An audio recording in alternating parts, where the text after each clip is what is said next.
নমস্কার, আজ আমি বানাবো লাউ শাক। আমি লাউ শাক কুচি করে কেটে ধুয়ে রেখেছি। এটাকে এবার বসিয়ে দিব। আমি এই পাশে শুকনো মরিচ, কাঁচা মরিচ, পেঁয়াজ রেখেছি। এবার তেলে দিয়ে দিলাম শুকনো মরিচ, একটু লাল লাল করে ভেজে দিয়ে দিলাম কালি জিরে।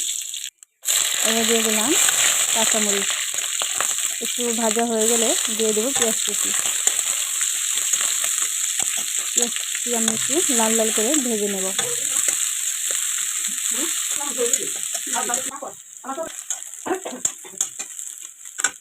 এবারে দিয়ে দিলাম লাউ শাক।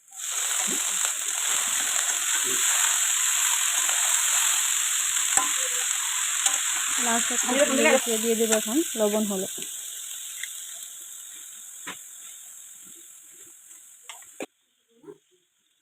আমি শুধু লাউ শাক নিয়েছি।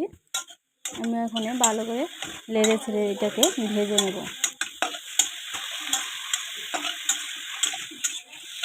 একটু লাড়াচাড়া দিয়ে এবারে এটাকে আমি ঢাকা দিয়ে নেব।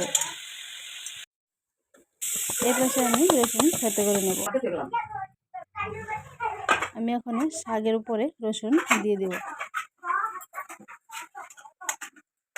রসুনটা ওখানে দিয়ে শাকটা আবার কিছুক্ষণ ভেজে নেব। সুন্দরভাবে শাকটাকে ভেজে নিচ্ছি। আমার হয়ে গেল লাউ শাক ভাজা। খুবই টেস্টি হয় খেতে। আপনারা এইভাবে একবার করে খেতে পারেন। দুর্দান্ত একটা খাবার। অল্প সময় হয়ে গেল আমার লাউ শাক। নমস্কার, তবে আসি, কাল আবার দেখা।